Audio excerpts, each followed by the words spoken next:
بسم الله الرحمن الرحيم. Salam sejahtera. Bersua lagi dalam membongkar kisah sejarah. Kali ini kami membawakan satu lagi kisah menarik, iaitu sumber mineral di Borneo. Seperti apakah kisah ini? Mari sama-sama kita saksikan. Mineral yang tidak diketahui sentiasa kaya dengan harta, dan kepada penulis sejarah lama, ia seolah-olah bahawa El Dorado sedang menunggu untuk ditemui di suatu tempat di hutan misteri Borneo. Rakan-rakan Magellan, terpesona dengan kemegahan istana Brunei, mengasaskan kepercayaan dalam kekayaan mineral pulau itu. Penulis kemudian mengesahkan kenyataan mereka. Kemudian pelancong kembali dengan kisah paling liar, melalui laporan on the Great Enrique Arnold Borneo yang diserahkan oleh Himti kepada Sir Stephen Raffles pada tahun 1812. Nampaknya seseorang hanya perlu pergi dan mengisi poket seseorang dengan emas dan berlian. Lombong berlian di Landa, dalam apa yang kini Borneo Belanda, dinyatakan sebagai selepas Golconda yang paling berharga di dunia. Menggaji 30,000 orang. Orang kaya emas asli di Sarawak disebut, diusahakan oleh beribu-ribu orang Cina, dan rujukan dibuat kepada lombong emas berharga di daerah Tempasok, di mana kerja telah dihentikan kerana aktiviti lanun. 90 tahun kemudian, N. Sichowi, dalam ucapan optimis pada Majlis Makan Malam Syarikat Tahunan, berkata, "Mengetahui negara dengan rapat seperti yang saya lakukan, saya tidak perlu terkejut jika kekayaan mineral Borneo Utara menyebabkan kekayaan besar Encik Carnegie menjadi tidak penting." Harapan Encik Chowi dan harapan ramai yang lain pasti kecewa, kerana sebenarnya setakat ini jumlah mineral yang ditemui di Borneo Utara tidak pernah mengejutkan sama ada mendiang pengerusi atau sesiapapun. Ia adalah, bagaimanapun, tidak luar biasa bahawa mereka yang berminat di negara ini sepatutnya percaya bahawa kerana ia menjadi terbuka dan diambil dari cengkeraman hutan, ia akan memberi ganjaran kepada perintis. Borneo telah lama mempunyai reputasi kaya dengan emas, dan emas yang pertama kali menarik perhatian selepas pengapungan syarikat berkanun. Ramai dan optimis adalah jangkaan untuk menjadi kaya dengan cepat. Emas telah dibuktikan di Sarawak dan Borneo Belanda, dan tidak ada sebab untuk berfikir bahawa ia tidak akan berlaku di Borneo Utara juga. Ia berlaku, tetapi selepas menyimpan semua orang di tenterhook selama beberapa tahun, ia hanya didapati begitu meluas dan dalam kuantiti yang kecil sehingga ia tidak cukup menguntungkan untuk bekerja. Emas Borneo ditemui dalam 3 bentuk yang berbeza. Sebagai emas aluvial di dasar sungai, sebagai emas hanyut di deposit diluvial, dan dalam keadaan asalnya sebagai jahitan di batu induk. Yang terakhir, sudah tentu yang paling berharga. Di wilayah syarikat catat banyak sungai, terutamanya di pantai timur, mengandungi pasir emas dalam kuantiti yang lebih besar atau lebih kecil. Jumlah yang dijumpai sangat berbeza, walaupun dalam satu sungai yang sama. Sebagai peraturan, emas yang diperoleh di pasir sungai hampir tidak dapat diabaikan di seluruh aliran bawah. Tetapi ia meningkat di tengah dan atas, dan anak sungai sering menjadi yang terkaya dari semua. Ini jelas menunjukkan matriks atau terumbu induk yang berada di pedalaman Jago Negara. Serpihan paling berat yang dibawa di sepanjang sungai adalah yang pertama tenggelam ke dasar, sementara bahagian yang agak buruk disapu jarak ke hilir. Logam yang diperolehi dengan mencuci deposit berpasir ini biasanya hanya dalam bentuk debu emas, walaupun kadang-kadang skala dan butiran yang lebih besar diperoleh. Emas hanyut juga berlaku, terutamanya di lembangan tengah Sungai Segama, di mana deposit diluvial meluas, kira-kira 120 batu. Oleh itu, tidak masuk akal untuk menganggap tidak ada asap tanpa api, bahawa simpanan ini mesti berasal dari urat emas di batu padat. Tetapi tempat asal pembentukan emas belum pernah dijumpai. Ini bukan kerana mahu mencuba. Pada tahun 1881 syarikat berkanun menubuhkan Jabatan Mineralogi dan terlibat sebagai penjelajah mineral. Anchifrek Khatun, seorang pemuda berusia 20 tahun, yang telah menonjolkan dirinya sebagai ahli kimia analitik. Encik Khatun mengalami kemalangan untuk menemui kematiannya melalui kemalangan senapang di Sungai Segama pada awal tahun 1883. Semasa perkhidmatan singkatnya, beliau melakukan banyak penerokaan berharga, tetapi kepada Kapten R.D. Beston adalah kehormatan menjadi orang Eropah pertama yang menemui emas di Borneo Utara.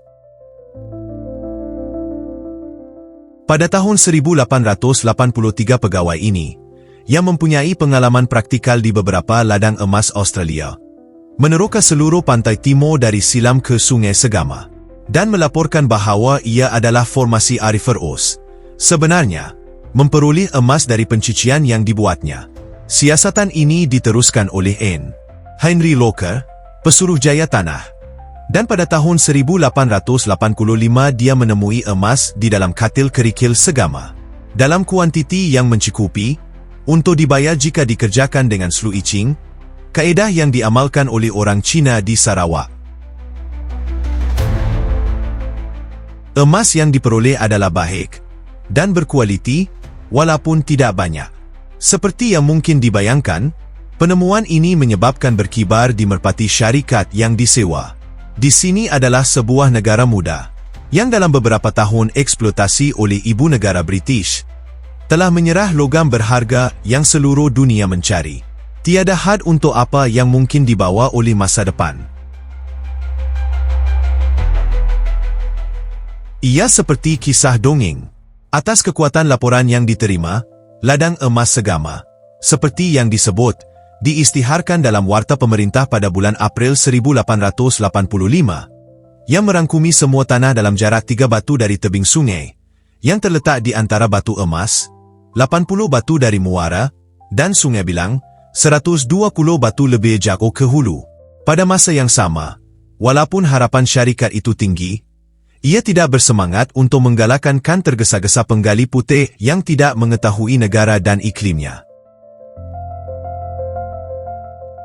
Sejumlah roh pengembara datang tanpa peralatan atau modal yang diperlukan, dan Kapten Beston tidak lama lagi mendapati perlu untuk memberi amaran kepada orang lain bahawa mereka akan mendapati keadaan yang sangat berbeza dari yang ada di Australia dan California.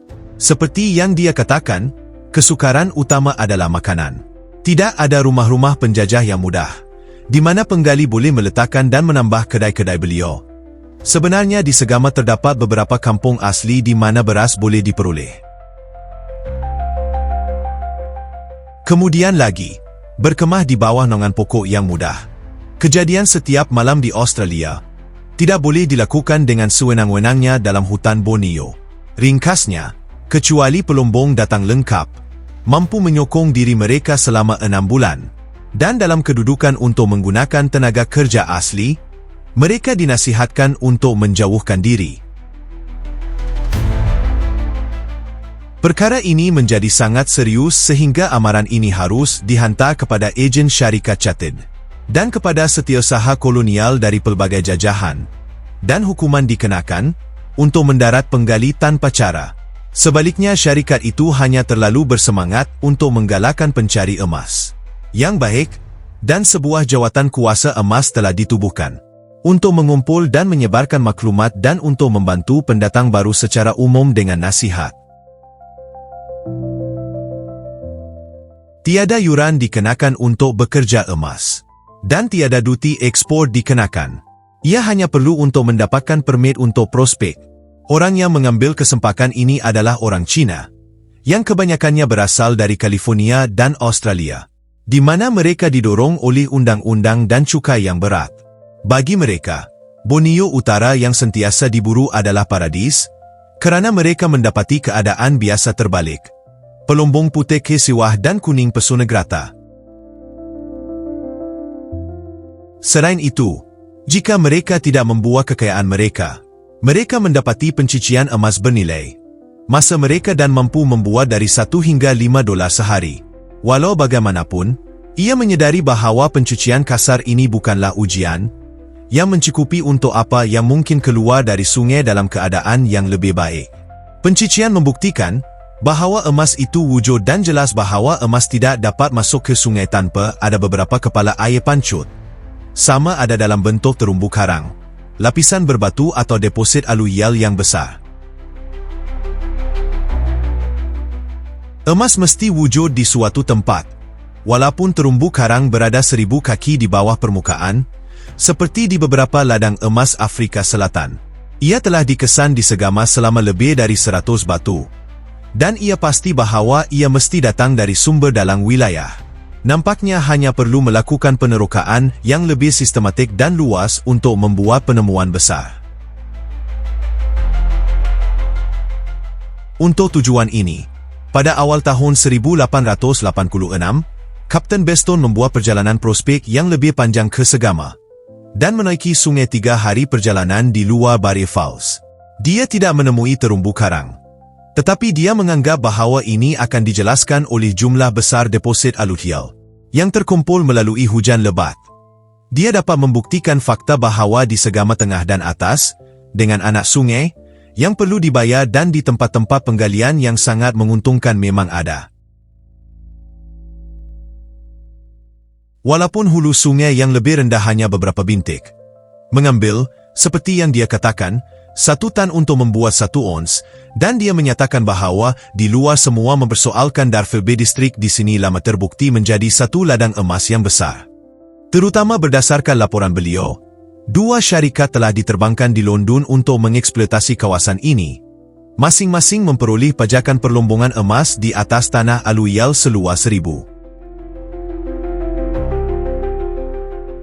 Salah satunya, syarikat perlombongan emas Borneo Britain, dengan modal 100,000, dapat bekerja tanpa berlengah. Encik Vesely, yang telah memperoleh konses asal, dilantik sebagai pengurus besarnya. Dalam syarikat dengan pembantu beliau, Encik H. Howard, dia membuat perjalanan pertamanya ke Segama pada tahun 1887. Dan dalam kata-kata yang jelas berikut melaporkan penemuan emas asal mereka. Sebagai air yang menenangkan besar adalah kebimbangan untuk mencuba panci pertama kotoran. Saya panet ia. Perlahan-lahan air berlumpur mengalir keluar. Swish pergi kerikil di sisi, maka pasir hitam yang baik mula menunjuk Danlo. Di sana, berkilau di tempat tidur jeti, berwarna emas. Itu benar ketika itu. Kami tidak datang. Ski dari Colorado dan California, alat dari Afrika Selatan yang kaya. Untuk apa-apa? Perlu diingat bahawa semua kerja mencari ini dilakukan dalam keadaan yang paling sukar. Negara Segama adalah bahagian paling liar dari negara liar. Hutan lebat yang hampir tidak berpenghuni, berlimpah lintah, sedikit atau tidak ada makanan yang dapat diperoleh secara tempatan. Kesukaran pengangkutan sangat besar jeram kerak dan berbahaya dan, sekerak tidak, sungai itu banjir. Peta lama Borneo Utara membuktikan nasib malang yang terpaksa ditanggung oleh perintis awal. Dismal Gorge dan Montrebellon hanyalah 2 daripada nama yang diberikan oleh pengembara ini. Di bahagian negara yang degil yang menjaga rahsianya dengan baik. Yang paling berani dari semua penjelajahan ini dibuat oleh Kapten Beston, yang menaiki Segama selama 18 hari di luar Barrier Falls, disertai oleh 4 pelombong Eropah. Seluruh sungai atas ditemui sebagai satu jisim batu kuarsa, urat kuarsa yang mengikat batu. Percubaan telah dibuat dan emas telah diperoleh dengan memukul batu dalam mortar. Tetapi, walaupun parti itu kelihatan di ambang penemuan yang paling penting, kepala air pancut masih menjadi misteri. Dalam kegairahan mereka, para penjelajah terus maju sehingga mereka terpaksa menghabiskan 12 hari di tempat yang mereka namakan, dalam kepenuhan hati mereka sahaja, kem kebuluran, tanpa makanan kecuali 8 ikan, seekor rusa tikus, pucuk pokok muda dan akar. Bahagian yang pahit adalah bahawa kesusahan ini ditanggung dengan sia-sia. Encik Sefton, yang mencari gali untuk syarikat emas Segama, enggan putus asa dan percaya bahawa pada akhirnya salah satu produk utama negara itu akan terbukti menjadi emas, kerana dia berkata, belum pernah ada negara yang diketahui di mana emas wujud secara umum seperti yang berlaku di Segama tanpa ladang emas yang perlu dibayar dibentuk. Walau bagaimanapun, dari hari itu hingga emas ini tidak pernah ditemui dalam kuantiti yang akan membayar sesiapa, tetapi Cina atau penduduk asli untuk bekerja. Pencarian diteruskan selama bertahun-tahun tetapi selalu dengan hasil yang sama. Walaupun hampir setiap sungai di pantai timur terbukti River Ouse. Pada tahun 1894, Dr. Silhor dilantik sebagai ahli geologi kerajaan, tetapi dia mencapai sedikit lebih daripada mereka, yang telah menginjak negara segama yang sukar bertahun-tahun sebelumnya. Syarikat perlombongan emas asal tidak lagi wujud. British North Borneo Gulden dicatat ditubuhkan pada tahun 1898 dan beberapa pakar dihantar. Dipercayai bahawa simpanan aliran aluyal kelas rendah di Segama akan membayar dengan baik jika ditangani dalam skala yang cukup besar. Kapal korek dirancang dengan sewajarnya di England dan dihantar. Tetapi ketika tiba, terbukti mustahil untuk mendapatkan jarak jago ke sungai yang cetek. Usaha itu adalah kegagalan sepenuhnya dan syarikat itu menghentikan operasi pada tahun 1904. Pada tahun berikutnya British Borneo Exploration Company telah terapung dengan modal nominal $500,000 setelah memperoleh hak untuk prospek mineral di seluruh negeri. Dengan pemahaman bahawa jumlah minimum, sementara 8,000, harus dibelanjakan setiap tahun untuk kerja penerokaan ini. Ia dianggap bahawa syarikat ini akan membuktikan anugerah kepada negara dengan memeriksa sumber mineral dalam skala besar. Tetapi, walaupun perhatiannya mula-mula beralih kepada emas, ia adalah tidak lebih berjaya daripada perintis awal dan kerana ia telah memperoleh monopoli atas hak mineral. Kebimbangan lain dilarang memulakan operasi atas mereka sendiri. Skim rekod ringkas pencarian emas di Borneo Utara. Ia adalah rekod kekecewaan. Pada masa yang sama itu tidak ada sebab mengapa tidak ada kekayaan yang masih menunggu beberapa individu atau syarikat yang cukup ziat untuk mendapat keuntungan dari pengalaman orang lain dan cukup zigih untuk menindaklanjuti petunjuk sehingga akhirnya harta itu dirampas dari hutan di mana ia terletak.